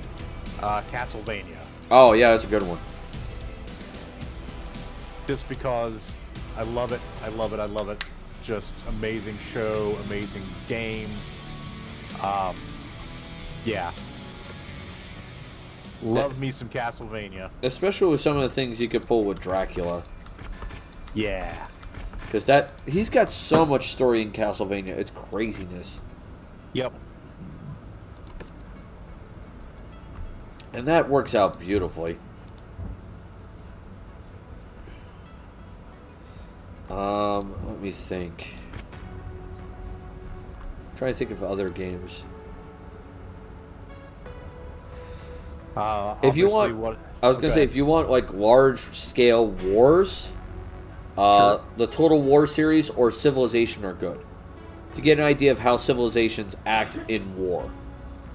Sure. I guess my only thought with those would be that they're a little generic.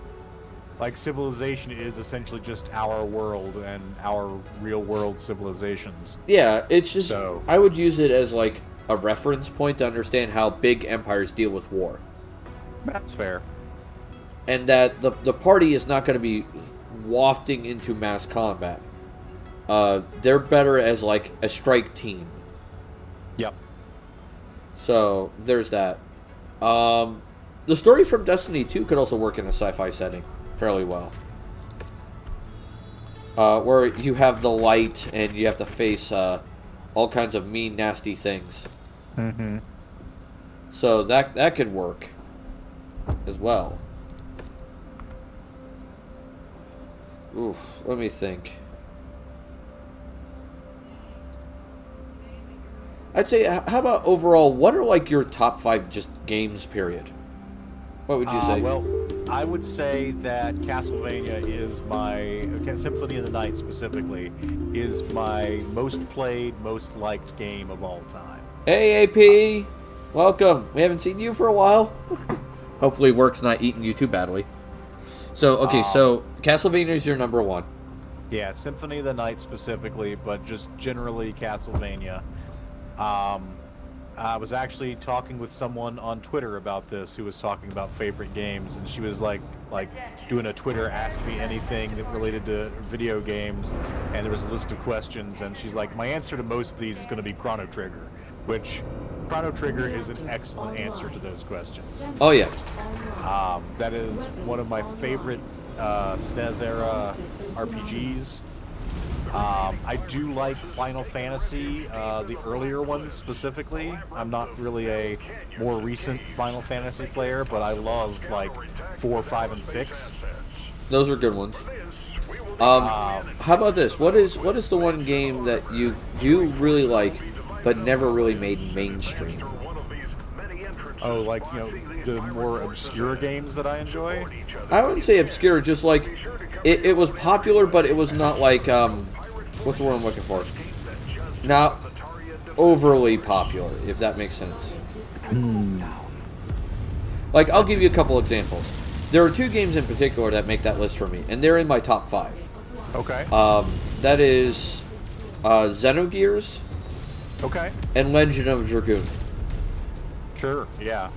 Like, they were somewhat popular, but they're not, like, extremely so. Yeah, I mean, Xenogears has gotten a couple of sequels. But, yeah. Gosh. In terms of less overly popular games, I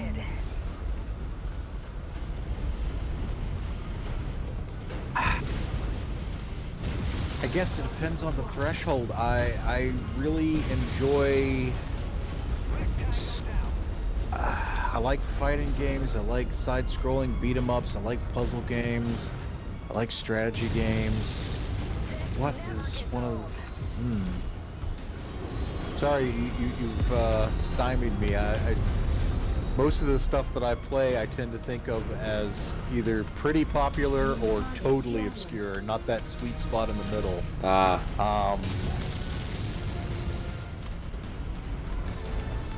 Oh, okay. There was a game released for the original Xbox, and I believe it was technically a sort of sequel to a series of games on older consoles called Project Sylphid. Okay. And it was essentially a space dogfighting game. Neat. And I loved the shit out of that. The controls were amazing. You could customize your fighter, choose your weapon loadouts.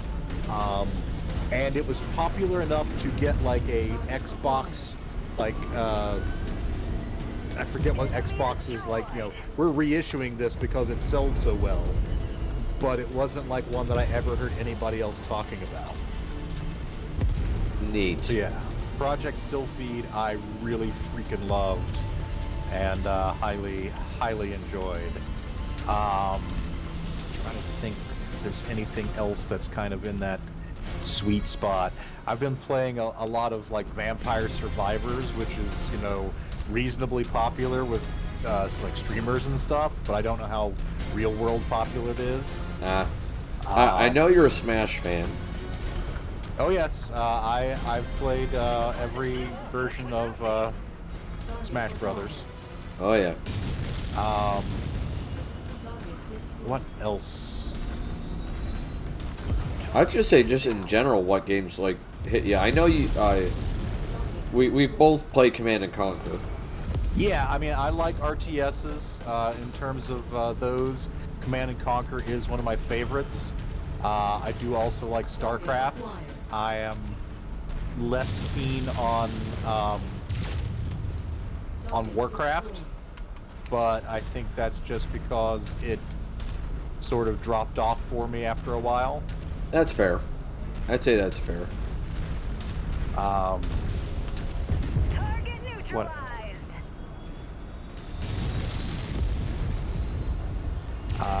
I do enjoy, like I said, fighting games. My go-tos there tend to be stuff like Soul Calibur, that series. Soul Calibur is good. Really like that. I mean, Street Fighter is a classic for a reason. That has actually had a role-playing game. Wait, Street Fighter has? Oh my god, what the hell? Here's what's going to blow your mind, man. It was released by White Wolf. Nani? Yeah, White Wolf did a Street Fighter the RPG, so you could have Blanca beating up on vampires if you wanted to.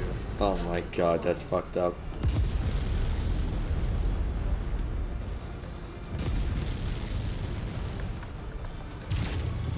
That's definitely different. Yeah. That staggers me, man. It stymies me so much. Mortal Kombat's never had an RPG. You can bet your ass on that. I mean, it's a little brutal there. Yeah.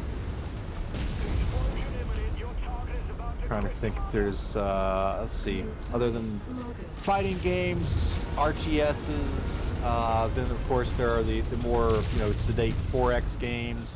You've got your Master of Orions, your Galaxy Legion, not Galaxy Legions, Galactic Civilizations,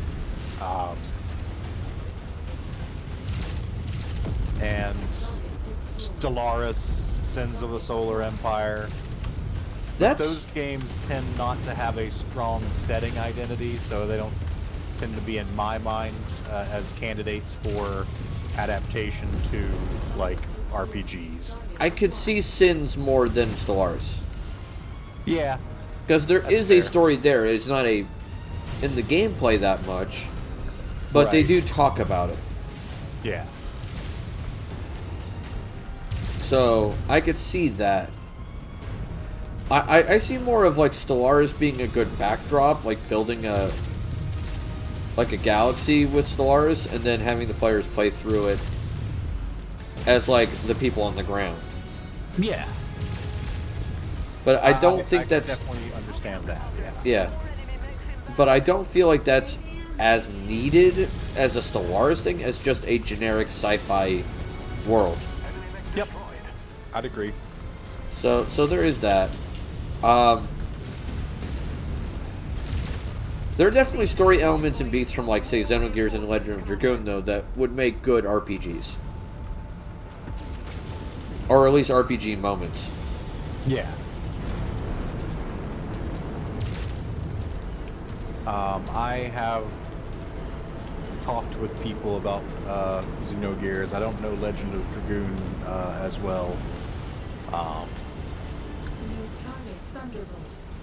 It's I know- fairly well designed. I was going to say, I know you've also taken inspiration from Legend of Zelda.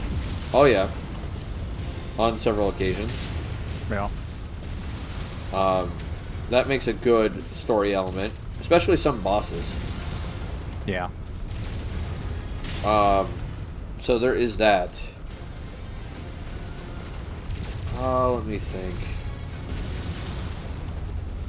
I destroy Legend of Dragoon. Okay. So did anybody ever tell you the problem with Xenogears?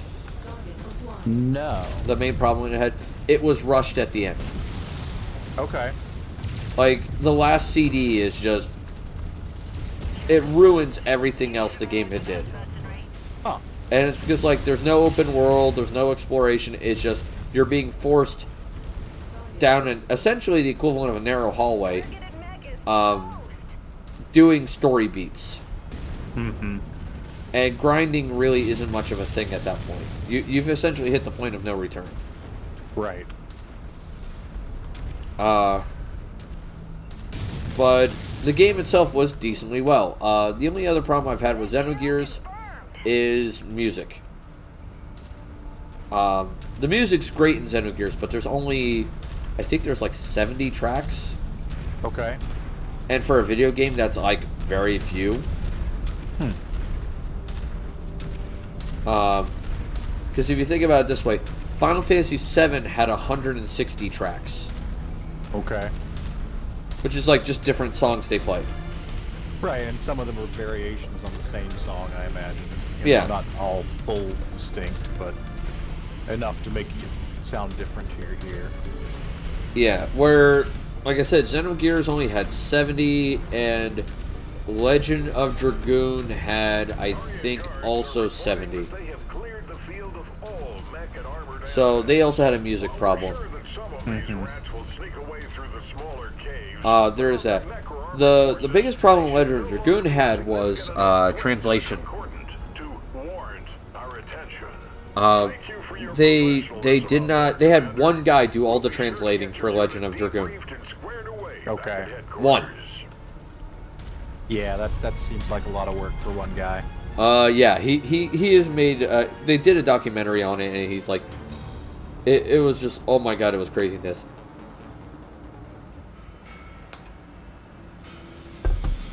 And so that didn't help matters. No, I imagine not. What else was there that was crazy? The lore in Legend of Dragoon is, like, really well done. Mm-hmm. I will give it that. And that's why I recommend it as a story beat element for RPGs. Because they built this massive lore that was very well fleshed out. I was like, okay, this could work. Right on. But with that being said, the translation issues definitely take away from the game quite a bit. Gotcha. And so there's that problem.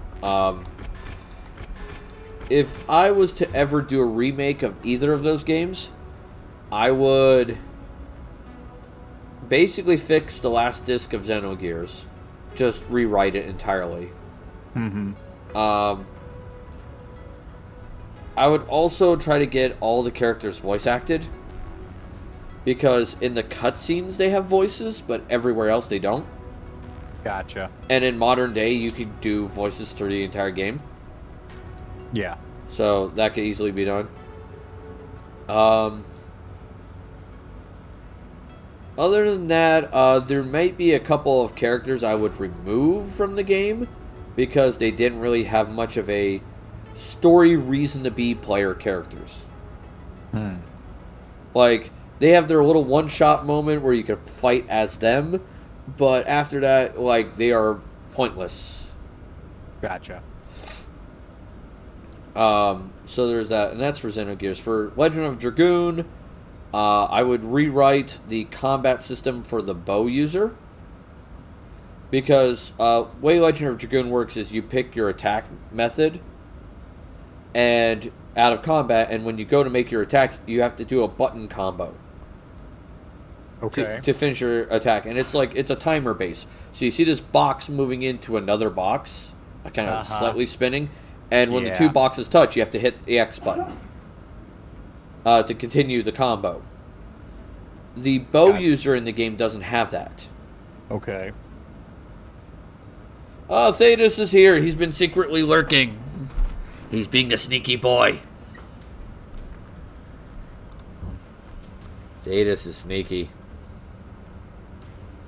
Where's the next one? I think it's 6. I'll go Crimson Crusade.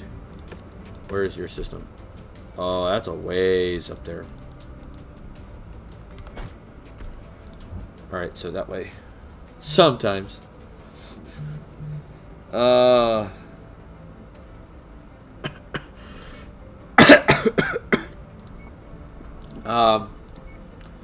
What other fun things is there? Oh,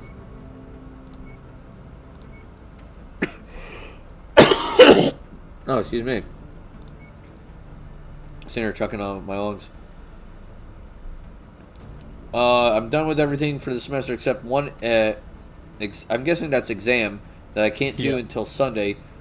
Nice to see the outside world briefly. Yay! Outside world, we love that. It's a goddamn time. I can see the sun.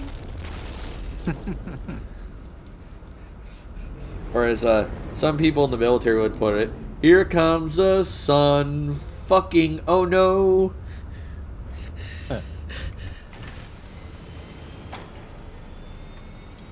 It's usually when they're joking about dropping a very big bomb. I see.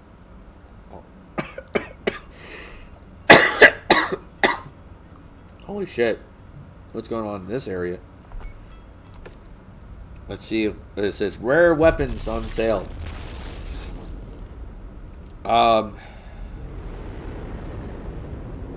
would say if you're looking for an RPG fix and you want to go with something to keep you busy that's similar to tabletop games, let me think. I would say definitely Pathfinder Kingmaker's good. I'd recommend that one. Thank you, Grister, for the Smurf check-in. I appreciate that.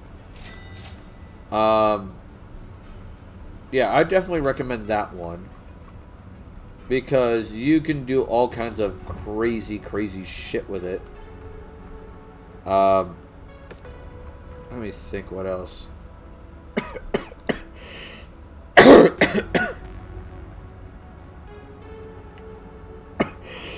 I keep meaning to try Kingmaker. Yeah, Kingmaker's good. I did have that glitch, though, that made me have way too much money. I'm doing less courses till the end of summer instead of more courses until April. I'm proud of my progress. It's been hard. Just finished my first mini ever on Monday. Yes! Cool. I get here and now Ruby's gonna die. I'm spreading some sort of curse. He's always about to die. I'm always got the cough, man. It's always been here. I just recently got over the flu last week. If people notice, I didn't stream last week at all. So, there is that. So, yeah, that was fun. Oh, fuck the flu. I hated that, like, so much. Yeah, pretty miserable. Oh, yeah, it was just like, fuck this. Alright, so there's that. Oh, excuse me. I didn't mean to yawn. God damn. Alright, 2 medium lasers. Let's put that on the work order. It's Gengar. It's a kind of medium rather than mini. But I'm really happy how it did. That's still cool as hell, dude. Yeah. Like, any mini you accomplish is still a good mini. Like, god dang. And, dude, I'm proud of you. He's my husband's favorite. Oh, that's nice. I bet your husband's so happy with it. Oh, man.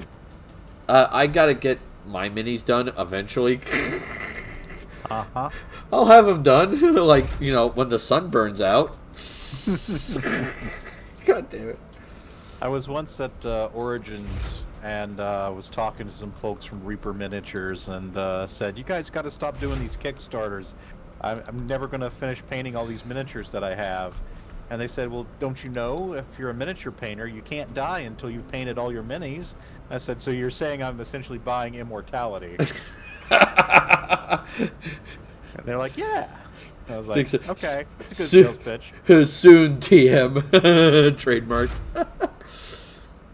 My daughter wants to paint minis. I'm trying to get my hands on damaged orcs, and she's going to paint them pink and purple and all kinds of stuff like that.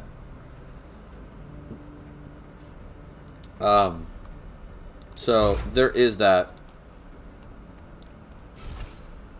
Ultra AC5 ammo. Strip armor, max armor. There we go. We'll go with that. That's 80 rounds. Oh yeah, it should be plenty. I'm not in your Discord, but I posted and tagged it in Red's Discord for you. Okay, I will check that out later. You're more than welcome, Thetis, to ever come to my Discord. I mean, it's a friendly place for the most part. I would say that's fair. Yeah. Like, we don't bite people too much.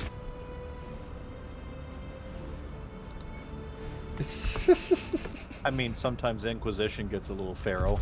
Yeah, sometimes. I should enter the whole Ballerina Space Marine thing. I'm in 78 Discords. I feel guilty to leave any. It's too many. Dude, I'm in way too many Discords. I've lost track how many I'm in. It's kind of bananas. So, there is that.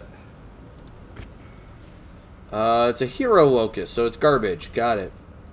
But there is an archer, but I don't need the archer. It's a 70 ton. Which I already have an archer here, so I don't need it. How about equipment? Anything cool equipment-wise? What the fuck is this? Solid slug. Oh, yeah, no.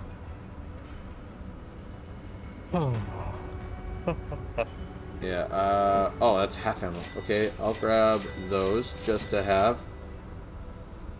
Alright. I'm in so many Discords, but I'm only inactive like 2. Yeah. That tends to be what I do. It's just like I'm in a bunch of Discords, but I don't get active in all of them. I try to at least make a comment about once a month in every Discord just to be like, hey, I exist.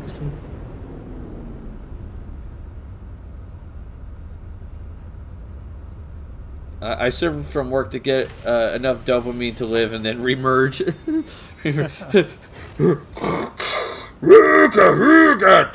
Dive. A Mauler.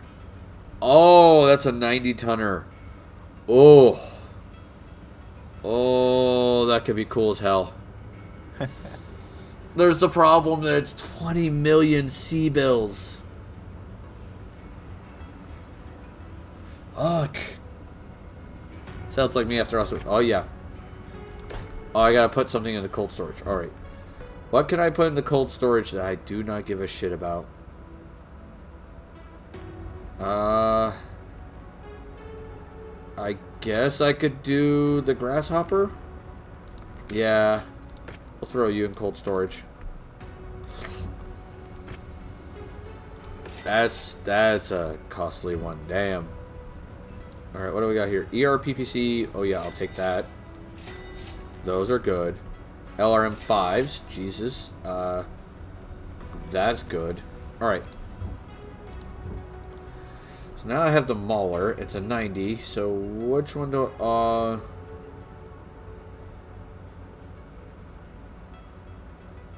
I might want to replace. Looks like the Marauder. That's what's going to be replacing. Alright, upgrades. Let's go with some armor. It's got a little bit of everything, so I think we'll go with a little bit of everything damage. 5% weapon damage. Heat capacity. Heat dissipation. And...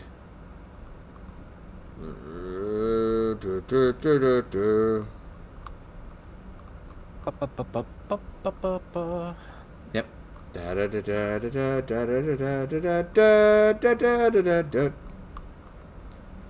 I guess I could go a little bit more armor. Just to have that armor there. Alright. 4 million set up there. And we're gonna fix these weapons because god dang I have better AC2s. AC2, AC2, AC2, AC2. There we go. LRMs. I guess I could do LRMs. Streak Fire. There you go. Some Streak Fires. PPCs. We got PPC 5. And a PPC 3. Felt so weird being done with the finals and cleaning my cabinets. I was like, slack off, work too hard. Probably need to do, but it's so unlike me. I get that, man. I get that all too well. Aha. Okay. Oh, we gotta paint it now. What? He was being a little shit with his phone again, so I threw it out on the porch. Yeah, it's on the porch now. You can see it out the window. I literally left it where you could see it. Like, asshole. You know better.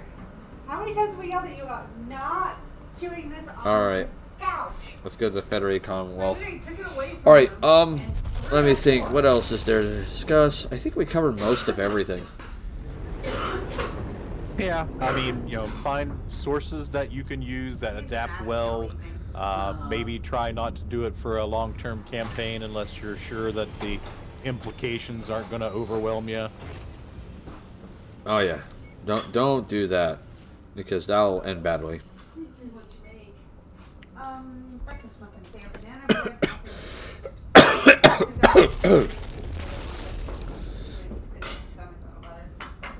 coffee, Datus is like, now I feel like chewing Ruby's couch. Oh yes, the post-school I need to do something because suddenly I have less to do. I remember those days. Thetis, you can't be like the puppy. You're not allowed to do that. Thetis, I've also made an apple or cobbler, only finished yesterday. I think being a millennial is just permanent guilt. My wife just made banana muffins. So, there is that. Man, I've pissed off Karita so much. Anything of use here? There's a particular mech I'm looking for, and I don't see it. It's called the Banshee. And it's a moderately heavy mech. So yeah, you don't have... I think that's what I need. Yeah, 3 Stalker mechs and a Banshee, but I have to collect the Banshee, so don't worry about that. I need to make banana bread. I just don't want to do all those dishes, so I'll wait. God, I know that pain. It's like dishes. What are those? I hate those. All right, so we're getting rid of this Marauder, and we're replacing you with the Mauler. That's an 80. That's an 85. All right, we're up to 345 tons. The max is 400.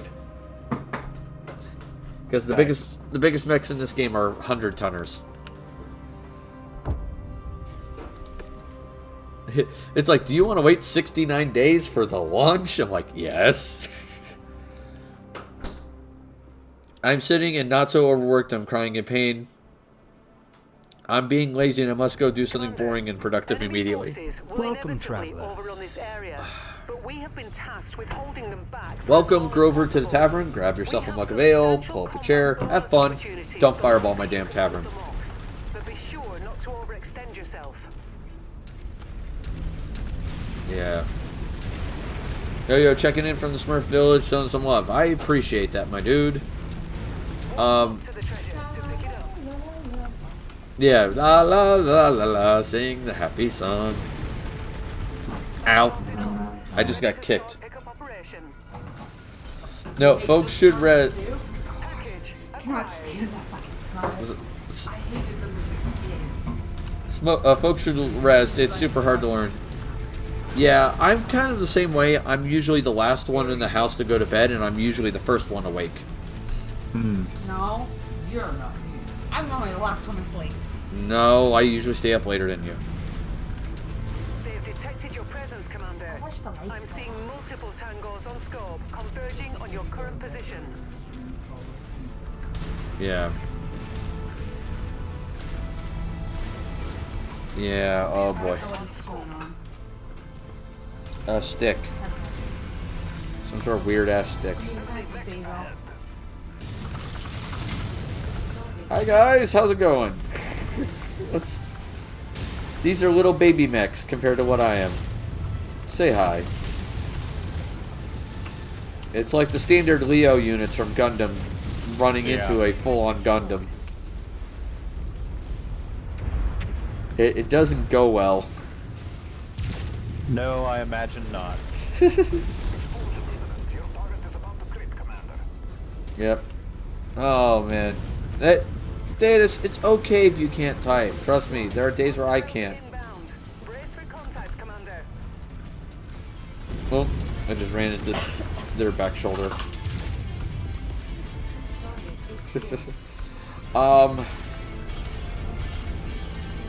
Shooting multiple projects. No wonder I'm tired. Yeah, no wonder. Oh, like, god dang. Oh, I gotta hydrate. Posture check too.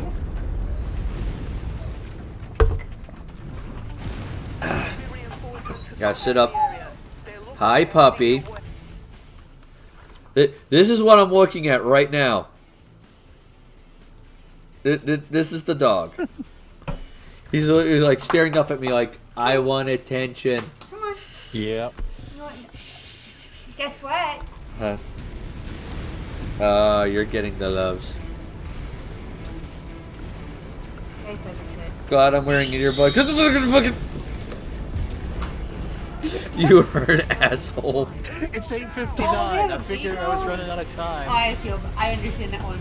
Yeah. You are a mixed breed that has all the bad habits from all your different breeds. No, Datus, I don't think you've been around when that has gone off. That is the sound of my fear. I told you to turn it off or get rid of it because you're not getting any better with it. I am slowly No, you're improving. not. the effect is not getting as fearful now.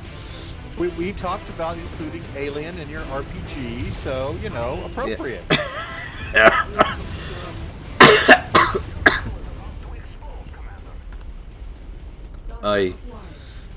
No, she said, guess what? And Theta said chicken butt.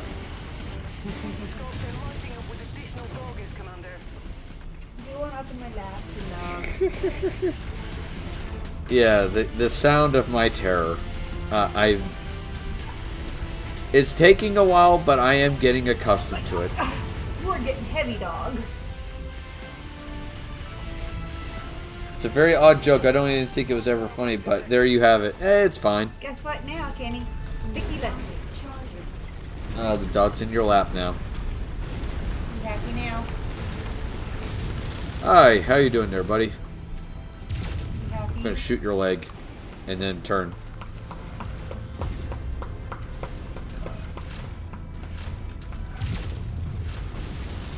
There we go. Oh, hi there. Oh, fuzzy shit. And my fuzzy shit. Target eliminated. We're gonna be home late. Let's see. What else is there to talk about? That's always fun. While I'm finishing off these guys.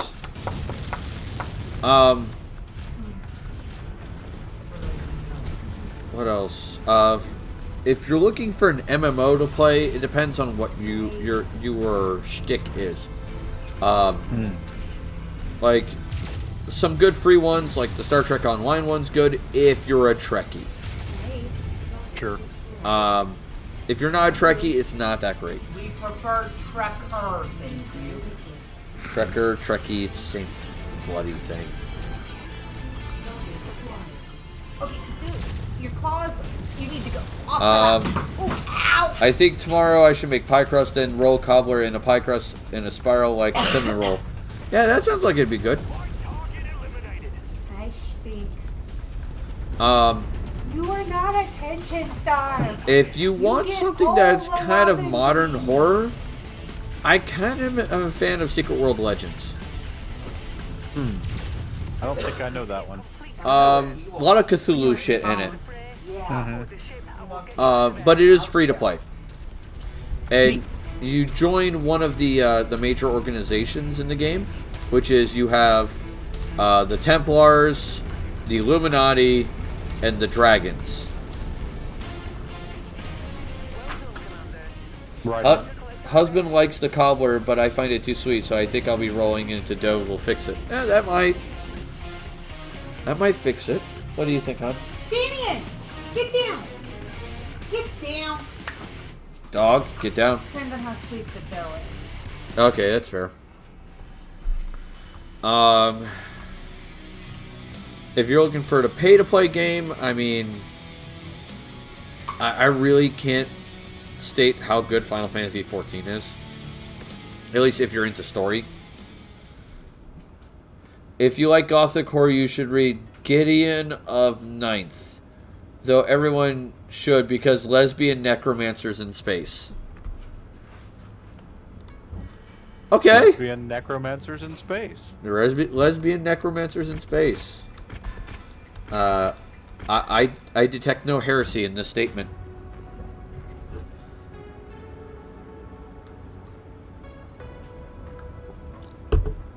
Yep. I detect no heresy. Alright. Let me get back to this. Alright, so that is what we got for Tabletop Tuesday. After, you know, my wonderful torture session there. So, let's find someone to raid.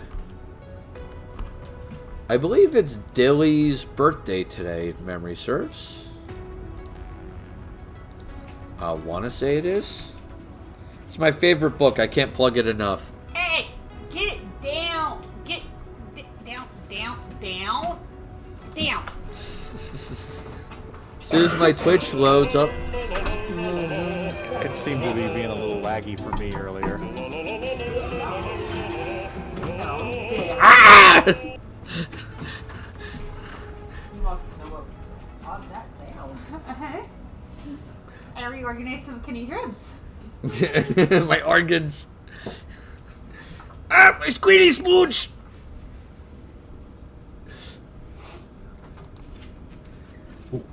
I've been listening to Fallout Radio, and not one of the songs has been a Filk version. They've all been recognizable songs. Okay, there's supposed to be like Filk in there, but I guess not. I've been enjoying it. Oh yeah, it's all 1950s stuff. And 40s. Yep. Let's see, we got some Melissa in denial. If this thing would scroll would be nice. I don't get why my computer is having a seizure. There's Dapper Dame. I thought Dilly was supposed to, or was that yesterday? That might have been yesterday. Knock it off.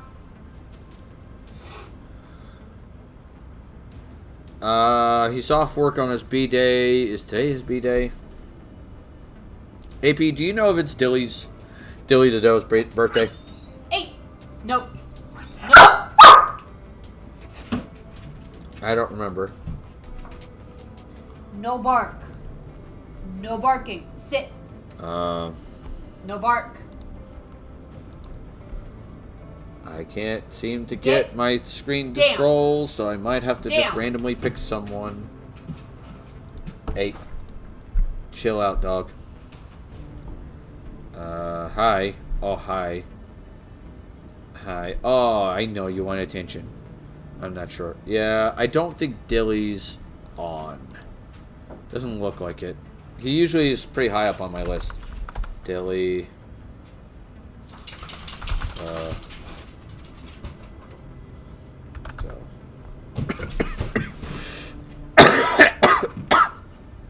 Oh.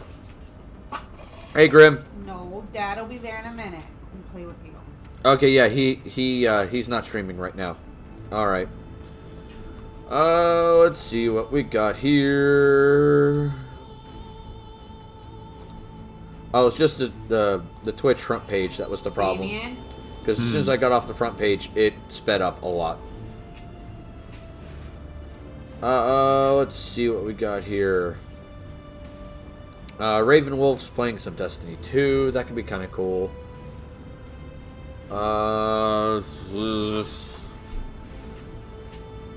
Some Final Fantasy 14, Knights of the Old Republic, Vampire and Masquerade Blood Hunt.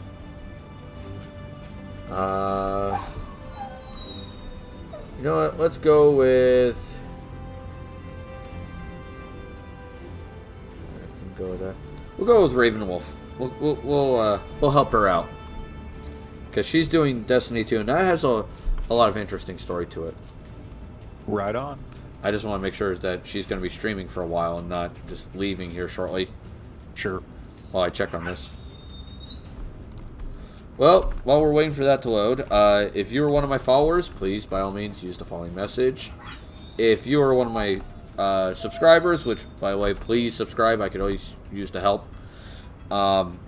Use the following message. It looks like, yeah, she's not leaving anytime soon. Looks like she's getting into some stuff. Cool. Hi, puppy. Yes, subscribe, because it makes the puppers happy.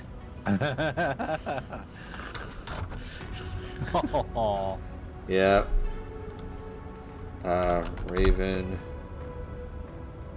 Wolf. There you go. Alright, so we're going to raid Raven Wolf. So join us next Monday for Multiplayer Monday, where we'll be playing some Stardew Valley. And then next Tabletop Tuesday, we'll have a topic before next week. But we'll be discussing, more than likely, you know, tabletop gaming stuff. Yep. We'll come up with something. So, till then, make sure you're taking care of yourselves mentally and physically, because that's important. Remember, in the tavern, it is always time for tea. And I shall see you next week. Toodles. Toodles.